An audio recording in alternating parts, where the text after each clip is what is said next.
Welcome to the StoryADay podcast. This is Julie Duffy, encouraging you to be a writer today, not someday. Good morning, good evening, good afternoon. It's Julie here from the StoryADay podcast. It is coming up to the end of the year, and I know everyone's throwing at you end of year lists and best of decade lists and all these kinds of things. I'm not going to do that today. I would, however, be interested in hearing your favourites. What have you read this year, maybe even this decade, that has really stuck with you? Have you discovered any new writers who write about writing? Have you got a new writer's handbook that you have just loved and would love to share with everyone? So no need to tell us about, Stephen King's On Writing or Julia Cameron's The Artist's Way.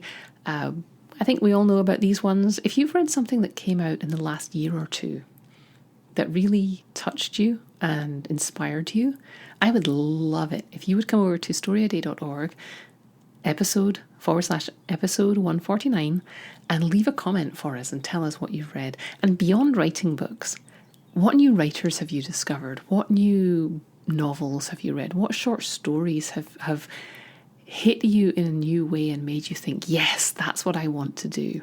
I'd love it if we can get some discussion going in the comments for this episode where you get to share your best of and we get to crowdsource the best stuff being read by writers right now. We're not New York Times critics. We're not any academic. We're just people in the trenches doing the job, loving stuff, being inspired by stuff, and let's share. So that's what I want the focus of this week's podcast to be. Actually, I'm going to talk to you a little bit about what's coming up. This is going to be a little bit of an atypical podcast, so welcome new listeners, and this is not entirely what this podcast is usually like. So thank you to everyone who discovered me through Tobias Bickel's lovely recommendation of the podcast after I talked about his book, and he came and listened and said some very nice complimentary things about the podcast. But, it's a mutual appreciation society because I was very much inspired by his book. It's all just a draft. So welcome to new listeners. We are coming up to the end of the year, so I'm just going to give you a little heads up about what's going to be happening at StoryADay next year. Next year will be the 10th anniversary of StoryADay May, so I am hoping to do some celebrations, do some new things, get some more guests on the blog and providing prompts. I used to do that a number of years ago. I used to invite authors to provide prompts, and we were lucky enough to have people like Neil Gaiman gave us a quote one year, and Gretchen Rubin, and Heidi Durrow, and Mira Grant, and lots of fantastic writers who provided us with thought-provoking prompts. And I'm hoping to do more of that next year to celebrate the 10th anniversary. And I'm also going to be introducing a new way. Over the last couple of years, I've expanded the ways that you can get involved at StoryADay. It used to just be that you could turn up and read the prompts and leave a comment, and that was all there was to it.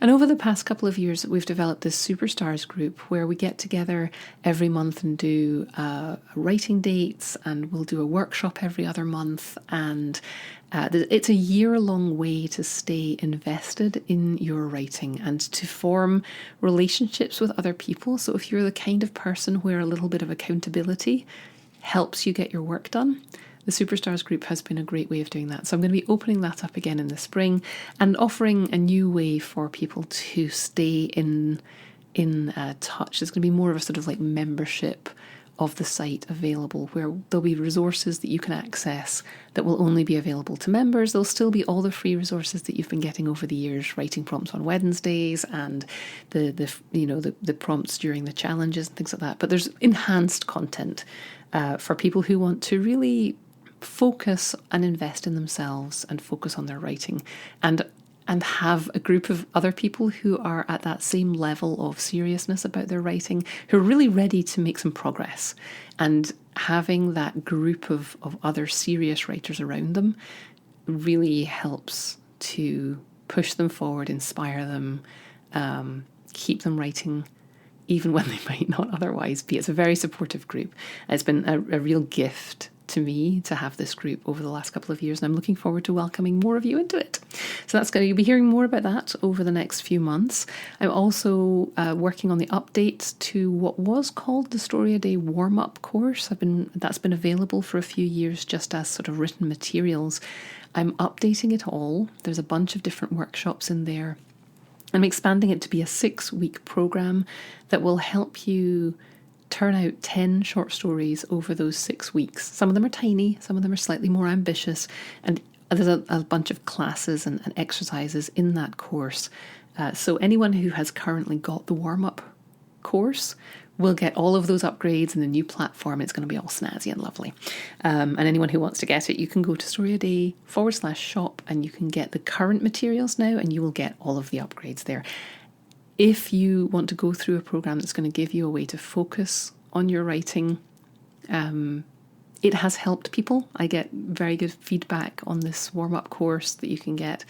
Again, StoryADay.org/shop, and every purchase helps to support this site and this podcast, and which has, of course, got more expensive as the years have gone on. And all of anything that you buy from StoryADay goes into supporting that. And I very much appreciate it. One of the things that's going to be coming up very, very soon is a new 3-day challenge, which will be like a little mini version of what I do for the superstars during StoryADay, where every day you get a writing prompt and a little writing lesson and a challenge to write a story that day. You're going to be hearing more details about that soon, but it's a little 3-day challenge that you can do to give yourself the experience of going through StoryADay, but without the 31-day challenge and without that level of commitment. You get a taster, but I think you'll really like it. So I'm looking forward to releasing that. I've just recorded an interview with an expert on invented languages and language and culture and linguistics, and I'm going to bring that to you in January. I think you're going to really like that, not just for people who write in science fiction and fantasy worlds, but anybody who's trying to create a realistic culture for their story and a realistic setting to put their characters into. Anyone who's got an interest in language, which I think is probably everybody listening to this. So look for that in early January. That podcast will release, and we talk about language and culture and linguistics and how to invent a language and the minimum steps you need to take to make your culture feel real. There's some stuff that's coming up, my goodness. I sent out an email survey this week, so if you are on the mailing list and got that December happenings and a question email, if you could respond to that survey and tell me what you want me to be working on to help your writing journey. I've got 4 options in there of projects that I have in various stages of readiness, and I'm interested in hearing what you want me to work on first. So if you can answer that question in the email, I would really appreciate it. In the notes to this podcast, I am going to give you a link to the sort of year-end looking back, looking forward worksheet that I put together to help you take a breath here at the end of the year and assess where you are in your writing life, what progress you've made, what things you wanted to achieve that you haven't, what things you have achieved but had forgotten about, and where you want to go in the next year. I know a lot of people are putting out these kinds of things at the moment. This one is tailored to the StoryADay crew, to people who are writing, not specifically to people who are writing short stories, but certainly that's what a lot of us are doing.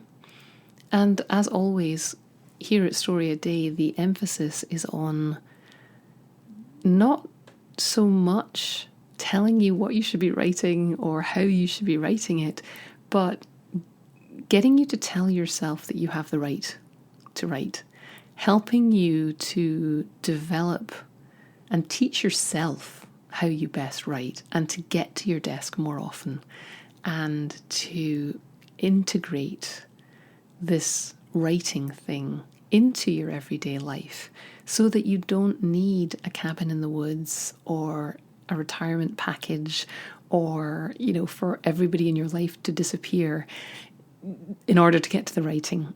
Writing can be part of your everyday life, and that's what StoryADay is here to encourage you to give yourself the permission to do that. And I have an interesting quote that I came across in an article this year, and it's from no less a person than Simone Biles. And if you're not familiar with Simone Biles, you've been under a rock, or maybe that's just in America, but she is a gymnast. She is the world's best gymnast. She is possibly the world's best gymnast ever. She does amazing things with her body, and everybody just kind of goes, wow, and forwards clips of her doing them because it's like magic. It's like flying. So this amazing person who's been on the scenes and working on this, all her life, I read an interview with her where she said, the biggest obstacle that I've had to overcome is learning to have confidence in my abilities. When I believe in myself, it always puts my nerves at ease and allows me to be my best. This is a person who has done flips and moves that nobody in history has ever done before. And she struggled with learning to have confidence in her abilities. If you are struggling to believe that you have a right to write, that you have anything to say, that you have talent, that you have any ability at all, just remember, Simone Biles, the world's best gymnast, also struggles with confidence in her abilities.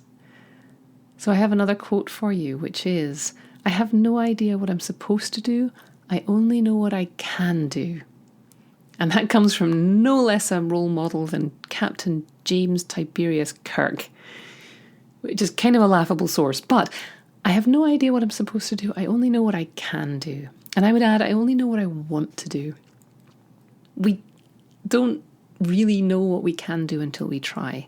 And here at StoryADay, I am always pushing you to write more stories, because it is in the act of writing stories that we learn how to write stories, and we learn what we're good at, and we learn what our voice is, and we learn what we enjoy doing, and we learn the things that we don't yet know how to do. So then we go off and read other stories to figure out how that author did it, and then we try new things. And we get more creative the more things we create. It is in the act of being creative that our creativity gets boosted. So don't ever hesitate. Write something bad today. Allow yourself to write something. Don't ask yourself to write something good. Just do what you can. Write something today. Try and have fun. Try and entertain yourself. Don't set the stakes too high, because none of this is chiseled in stone. Everything we do can be fixed. It doesn't have to be right straight away. We're on a path. We want to make progress. We will always be progressing. We will never be perfect. We will always want to go back and edit that story, even if it's been published and printed. We may never want to read it again because we wouldn't write it that way today. This is a journey that we're on, and I just want to encourage you to use all of the tools available to do what you can and keep writing. Thanks for listening. Why not come over to the blog at storyaday.org and check out this week's writing prompts and articles. And in the meantime, have a great creative week, and of course, keep writing.